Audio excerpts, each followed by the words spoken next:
बच्चों, मैं हूं आपके साथ आपकी अध्यापिका डॉक्टर ज्योति शर्मा और आज हम पढ़ रहे हैं प्रकाश का परावर्तन तथा अपवर्तन। इसका एक वीडियो जो कि परावर्तन से संबंधित था वो मैं पहले ही डाल चुकी हूं। इसका जो अंकभार है वो 8 है और आज हम जो टॉपिक पढ़ रहे हैं वो है अपवर्तन। बच्चों 8 नंबर का ये लेसन है हमारे, तो आपको बहुत ध्यान से इस लेसन को पढ़ना है और जो भी मैं समझा रही हूँ आपको उनको ध्यान से सुनना है। ठीक है बच्चों, तो आइए शुरू करते हैं। फर्स्ट क्वेश्चन है अपवर्तन किसे कहते हैं। तो प्रकाश का एक पारदर्शी माध्यम से दूसरे पारदर्शी माध्यम में जाना ये अपवर्तन कहलाता है। अपवर्तन होता क्यों है बच्चों? तो क्या होता है कि जो हमारे माध्यम है वो दो प्रकार के बताए गए हैं, एक तो विरल और एक सघन। विरल माध्यम का मतलब है जिसके कण दूर दूर हों। जैसे मैं कह सकती हूँ कि आप रोड पर जा रहे हैं और सुबह सुबह का टाइम है और आपको कोई ज़्यादा व्हीकल नहीं मिल रहे हैं रोड पर, तो आप आसानी से अपनी गति से तेज गति से वहाँ से जा सकते हैं। तो वो वाला माध्यम हुआ विरल माध्यम, और विरल माध्यम में जो स्पीड रहती है वो ज़्यादा रहती है। सघन माध्यम ऐसा माध्यम जिसके जो कण है वो पास पास हो, तो ऐसे वाले माध्यम को सघन माध्यम कहते हैं और इसमें स्पीड जो होती है वो कम हो जाती है। यही रोड का उदाहरण लेते हैं कि कहीं पर ब्रेकर आ गया, बहुत सारे वाहन आपके चल रहे हैं, 10-11 बजे का टाइम है, सब लोग स्कूल जा रहे हैं, ऑफिस जा रहे हैं, अपने काम पर जा रहे हैं, तो उस जो 10-11 बजे के टाइम में है वो काफ़ी भीड़ रोड पर रहती है, जाम लग जाता है कई बार। तो इस तरह का जो माध्यम है वो सघन माध्यम कहलाता है, जिसमें जो कण है वो पास पास है।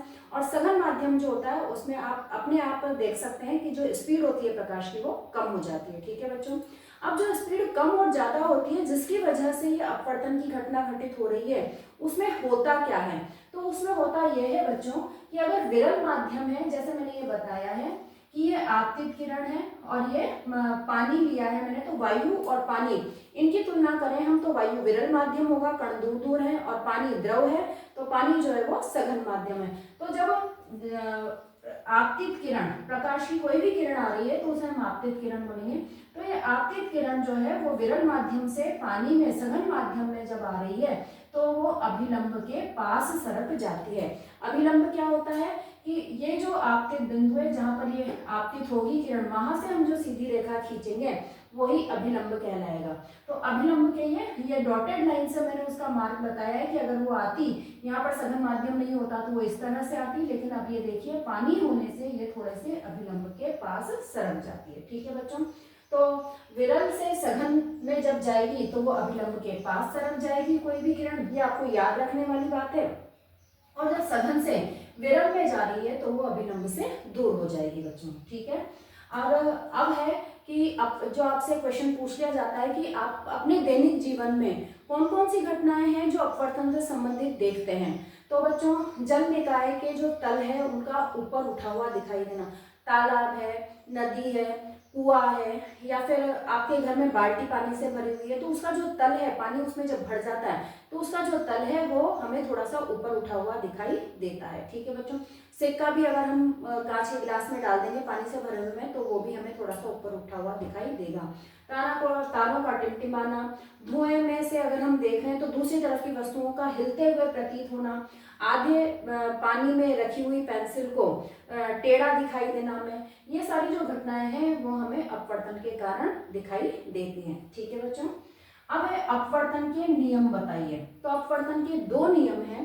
पहला नियम है कि आपतित किरण, अपवर्तित किरण और अभिलंब तीनों एक ही तल में होते हैं। ऊपर वाले चित्र के द्वारा आप देख सकते हैं आपतित किरण, अभिलंब और अपवर्तित किरण ये तीनों एक ही तल में हैं। ठीक है, और सेकंड जो नियम है वो है प्रकाश के किसी निश्चित रंग व माध्यमों के युग्म के लिए आपतन कोण की ज्या साइन आई तथा अपवर्तन कोण की ज्या साइन आर का अनुपात हमेशा स्थिर होता है और इसे स्नेल का नियम भी कहते हैं।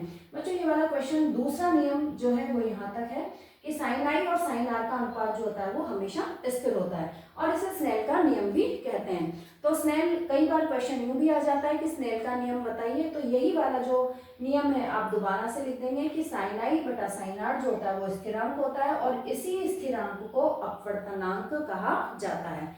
ठीक है बच्चों, जैसे ये यहाँ पर साइन आर हो गया था, ये आपतित किरण है और ये अपवर्तित किरण है, तो ये साइन आर है।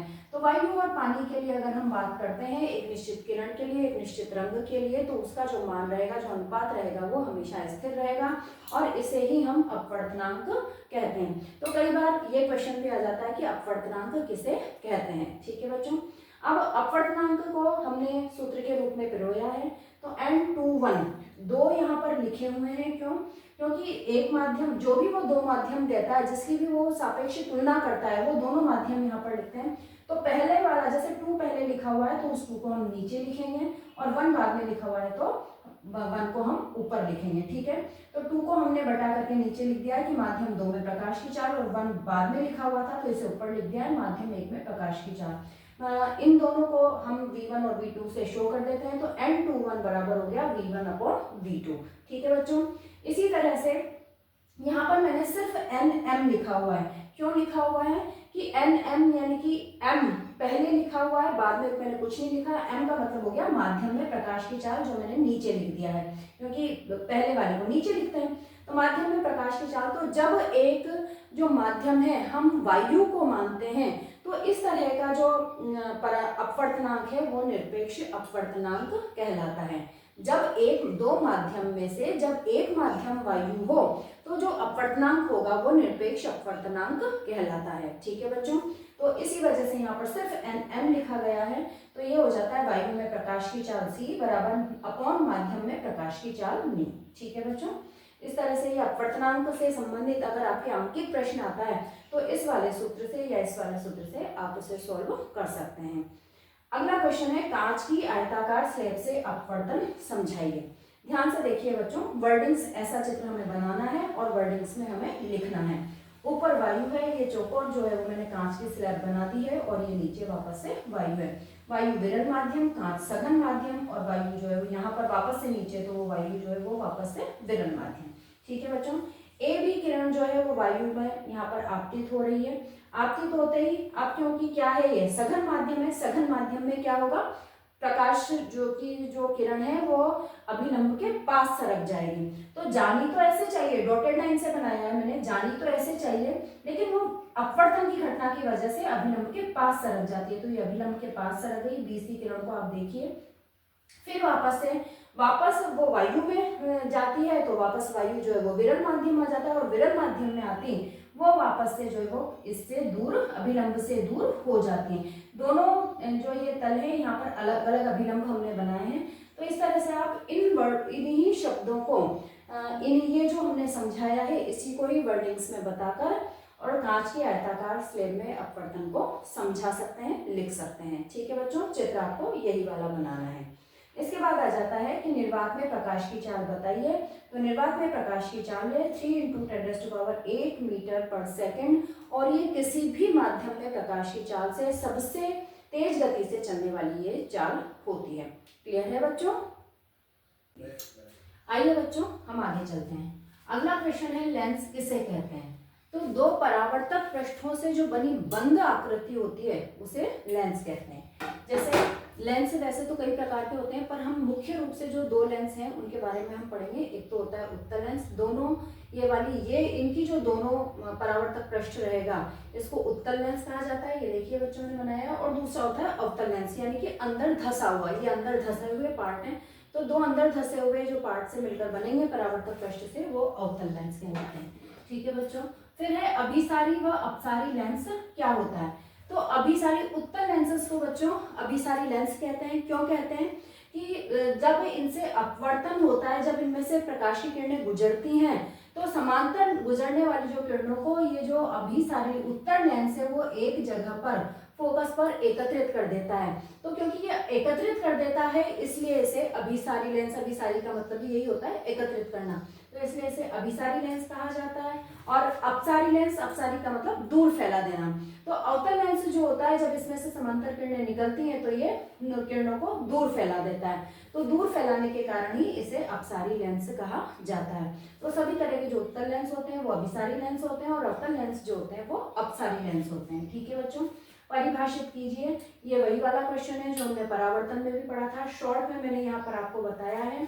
सेम वैसा का वैसा ही है, यहाँ पर बस हमें लेंस यूज करना है और वहां पर हमारा दर्पण था।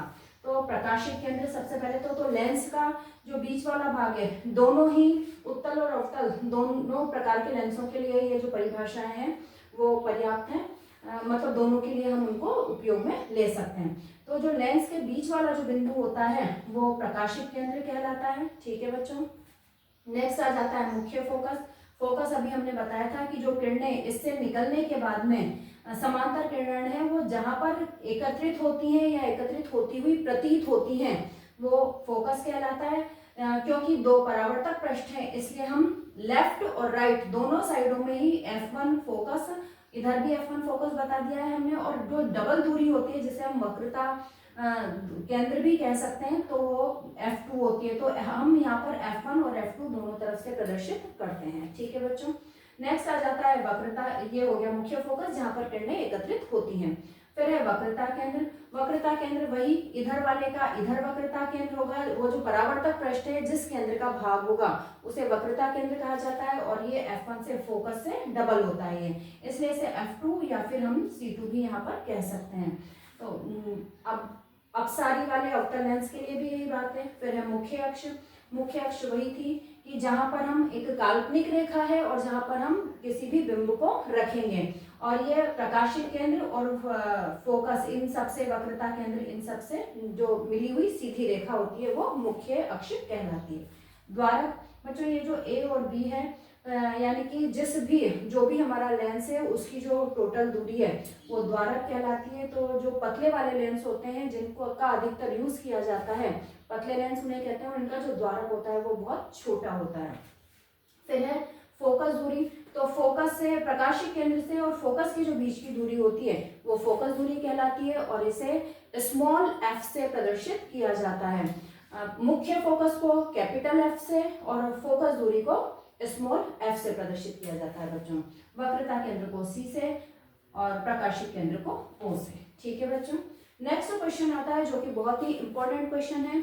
आपसे कोई से भी दो जो स्थितियां हैं, 2-3 स्थितियां, उनमें से ये क्वेश्चन आता है, कोई सी भी पूछी जा सकती है। सारी जो 6 स्थितियां हैं वो मैंने यहाँ पर बताई हैं कि उत्तल लेंस से प्रतिबिंब बनाइए। तो वही लेंस से प्रतिबिंब बनाने के लिए भी रेखाओं के 3 नियम है कि वो कहाँ से आपतित होगी और किधर अपवर्तित होगी। ये तीनों नियम को इस बॉक्स में आप देख लीजिए। वही के वही नियम है कि यदि कोई रेखा मुख्य अक्ष के समांतर जा रही है तो अपवर्तन के बाद में फोकस से गुजरेगी। ये देखिए बच्चों, फोकस से गुजर रही है। दूसरा जस्ट इसका उल्टा था कि अगर कोई रेखा फोकस पर से आपतित हो रही है तो वो अपवर्तन के बाद में मुख्य अक्ष के समांतर हो जाएगी। ये फोकस पर से आपतित हो रही थी, वो मुख्य अक्ष के समांतर हो गई है अपवर्तन के बाद में। ये वाला देखिए तीसरा है कि अगर कोई रेखा प्रकाशित केंद्र से गुजर रही है तो वही वो अपना मार्ग नहीं बदलेगी, वो वही उसी मार्ग पर ही वापस से लौट जाएगी। तो प्रकाशित बिंदु से गुजरने वाली जो रेखा है। तो ये 3 नियम है, इन तीनों नियमों का ही प्रतिबिंब बनाते वक्त हमें उपयोग करना है। ठीक है, फर्स्ट स्थिति देखते हैं अनंत पर। जब वस्तु अनंत पर रखी होती है तो हम उससे आने वाली किरणों को समांतर मानते हैं, तो हमने यहाँ पर किरणों को समांतर माना है। किरणें समांतर होने के बाद ये पहले नियम के अनुसार फोकस से गुजरती हैं। फोकस से गुजरती हैं तो जो हमारा प्रतिबिंब है वो अनंत पर बनता है। अनंत पर जब वस्तु रखी होती है तो जो हमारा प्रतिबिंब है वो फोकस पर बनता है। बिंदु निमा यानी कि बहुत छोटा बनता है, वास्तविक बनता है और उल्टा बनता है। किरणें वास्तव में मिल रही हैं तो प्रतिबिंब वास्तविक बनेगा बच्चों, और वास्तविक प्रतिबिंब जो होते हैं वो हमेशा उल्टे ही होते हैं। सीधे जो प्रतिबिंब होंगे वो हमेशा आभासी प्रतिबिंब होंगे। ठीक है, सेकंड वाले स्थिति पर चलते हैं हम। C से परे, वक्रता केंद्र से परे अगर हमने वस्तु को रखा है, ये देखिए F2 और C एक ही बात है। तो वक्रता केंद्र से अगर परे हमने वस्तु को रखा है, 2 किरणें हमने ली हैं, समांतर किरण जो जा रही है वो फोकस से होकर गुजरेगी और प्रकाशित केंद्र से जो किरण जा रही है वो वैसे के वैसे ही निकल जाएगी। तो ये जो दोनों अपवर्तित किरणें हैं वो F1 और F2 के बीच में मिलती हैं, यानी वक्रता केंद्र और फोकस के बीच में मिलती हैं, तो प्रतिबिंब यहीं पर बनता है, और प्रतिबिंब जो होता है वो वस्तु से छोटा होता है। तो फोकस व वक्रता केंद्र के बीच में मिलेंगी, प्रतिबिंब उल्टा बनेगा, वास्तविक बनेगा और वस्तु से छोटा बनेगा।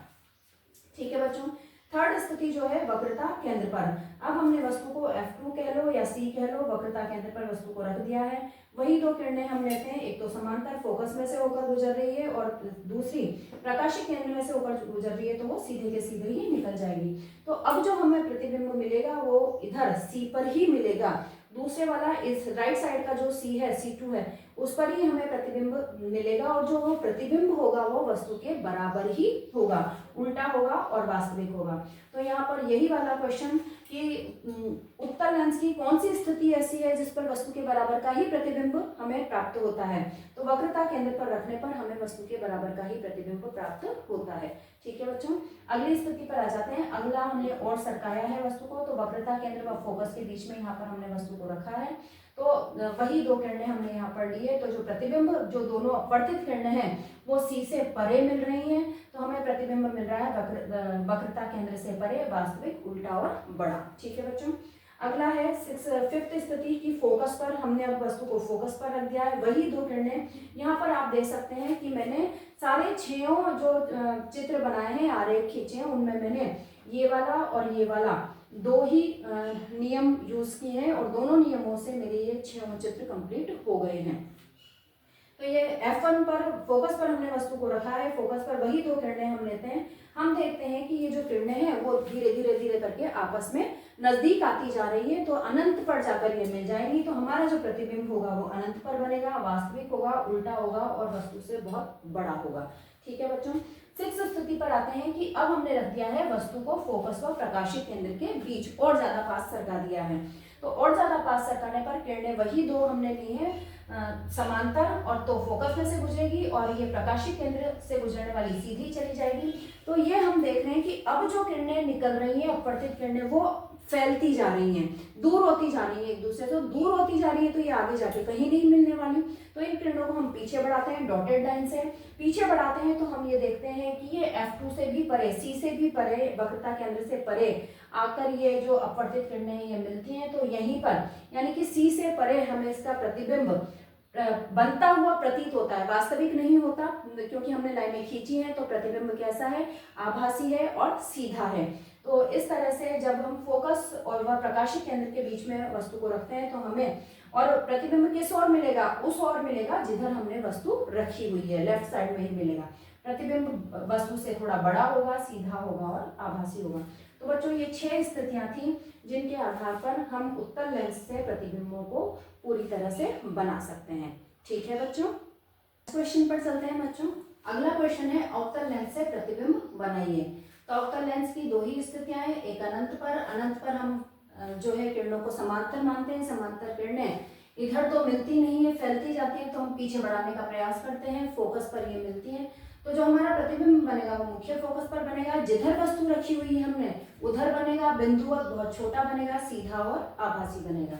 ठीक है बच्चों, सेकंड की स्थिति है कि हम अनंत से और प्रकाशिक केंद्र के बीच में कहीं पर भी हम वस्तु को रखें तो प्रतिबिंब हमें ऐसा ही प्राप्त होगा। तो प्रतिबिंब ये वही 2 किरणें हमने ले ली है, समांतर लिए तो वो आगे चली जाएगी, फैल जाएगी, और इसमें से निकालेंगे प्रकाशिक केंद्र में से तो वैसे के वैसे ही आ जाएगी। तो परावर्तित जो किरणें हैं वो यहाँ पर पीछे बढ़ाने पर यहाँ पर मिलती है प्रकाशिक केंद्र और मुख्य फोकस के बीच में। तो हमारा जो प्रतिबिंब है वो F1 वो प्रकाशिक केंद्र के बीच बनता है, उसी ओर बनता है जिधर वस्तु रखी हुई है, और प्रतिबिंब जो होता है वो आभासी व सीधा होता है। ठीक है बच्चों, अगला है लेंस सूत्र बताइए। वहां पर हमारे 1/v - 1/u बराबर 1/f है लेंस सूत्र। जबकि जो दर्पण सूत्र था वहां पर याद रखिए बच्चों, यहाँ पर प्लस लगा हुआ था, v और u के बीच में प्लस लगा हुआ था। यहाँ पर यह अंतर हो गया है लेंस सूत्र में कि v और u के बीच में माइनस लगा हुआ है। तो आप समझ के कि लेंस सूत्र पूछा है या दर्पण सूत्र पूछा है, आंकिक प्रश्न क्या है, उसी के अनुसार आप जवाब दीजिए। ये आप जानते हैं, F मतलब फोकस दूरी, U मतलब प्रतिबिंब की दूरी और V का मतलब प्रतिबिंब की दूरी। ठीक है बच्चों, आंकिक प्रश्न हो तो जो परिपाटी चिन्ह परिपाटी बताई थी, नई कार्तीय चिन्ह परिपाटी, उसी के अनुसार आप इन प्रतिबिंबों में और फोकस दूरी में निशानों का भी उपयोग, अंकों के साथ साथ निशानों का भी उपयोग कीजिए। प्लस माइनस लगाना मत भूलिए आंकिक प्रश्नों में। ठीक है बच्चों, आवर्धन किसे कहते हैं, तो वही कि किसी भी वस्तु को जो लेंस है वो कितना बड़ा या छोटा करके उसको दिखा सकता है वस्तु को, उसे ही हम आवर्धन कहते हैं। आवर्धन का सूत्र मैग्निफिकेशन बराबर है प्रतिबिंब की ऊंचाई h डैश अपॉन h बिंब की ऊंचाई। इसी तरह से यहाँ पर हम न्यू अपॉन यू कर सकते हैं, यानी प्रतिबिंब की दूरी और बिंब की दूरी। ठीक है, सेम वही की वही चीज है जो हमने दर्पण में पढ़ी है। इसी तरह से लेंस की क्षमता से क्या तात्पर्य है, तो जो प्रकाश किरणों को, कोई भी लेंस है वो प्रकाश किरणों को कितना इकट्ठा कर सकता है, कितना अभिसारित कर सकता है और कितना उन किरणों का अपसरण कर सकता है। दोनों ही प्रकार के लेंस की बात हो रही है। तो प्रकाश किरणों को कोई भी लेंस कितना अभिसरण कर सकता है, इकट्ठा कर सकता है या अपसरण कर सकता है या फैला सकता है, उसी जो क्षमता है उसी को हम लेंस की क्षमता कहते हैं। लेंस की क्षमता का जो मात्रक है वो डायोप्टर है और जो सूत्र है वो P बराबर 1/f है। यानी फोकस दूरी जितनी कम होगी उसकी जो क्षमता है P है वो उतना ही ज्यादा होगा। अगर आपसे आंकिक प्रश्न पूछ लिया जाता है, F या P दे दिया जाता है उनमें से, तो इस तरह से 1/f करके वज्र गुणा करके आप उस आंकिक प्रश्न को सोल्व कर सकते हैं। ठीक है बच्चों, उत्तल लेंस की क्षमता ये आपके याद रखने वाली बात है क्योंकि ये रिक्त स्थानों में पूछ लिया जाता है। उत्तल लेंस की क्षमता जो होती है वो धनात्मक होती है, यानी कि वो वस्तुओं को बड़ा करके दिखाता है, अभी हमने चित्रों में देखा था। इसी तरह से जो अवतल लेंस की क्षमता होती है वो ऋणात्मक होती है, यानी कि छोटा वो करके दिखाता है। यहाँ पर तो बिंदुवती मिल रहा था और यहाँ पर किसी भी जगह पर रखें वो छोटा ही प्रतिबिंब हमें मिल रहा है। तो अब ये भी क्वेश्चन पूछ लिया जाता है कि हमेशा जो छोटे प्रतिबिंब होते हैं वो कौन से लेंस से प्राप्त होते हैं, तो अवतल लेंस से हमें छोटे प्रतिबिंब प्राप्त होते हैं। ठीक है बच्चों, चिन्ह परिपाटी वही की वही है, एक्स एक्सिस और ये वाई एक्सिस आपके ग्राफ की तरह से। अगर हम इस प्रकाशित बिंदु से राइट साइड की तरफ नापते हैं किसी भी प्रतिबिंब या बिंब की दूरी, बिंब तो लेफ्ट साइड में ही रहता है तो बिंब की दूरी तो हमेशा माइनस में ही आएगी, प्रतिबिंब की जो दूरी बनेगी वो प्लस में आएगी। ठीक है बच्चों, उत्तल लेंस की स्थिति में। इसी तरह से अवतल लेंस की हम बात करें तो बिंब और प्रतिबिंब दोनों ही लेफ्ट साइड में ही बन रहे हैं, तो इसलिए वहां पर बिंब और प्रतिबिंब दोनों के ही आगे हम माइनस लगाएंगे।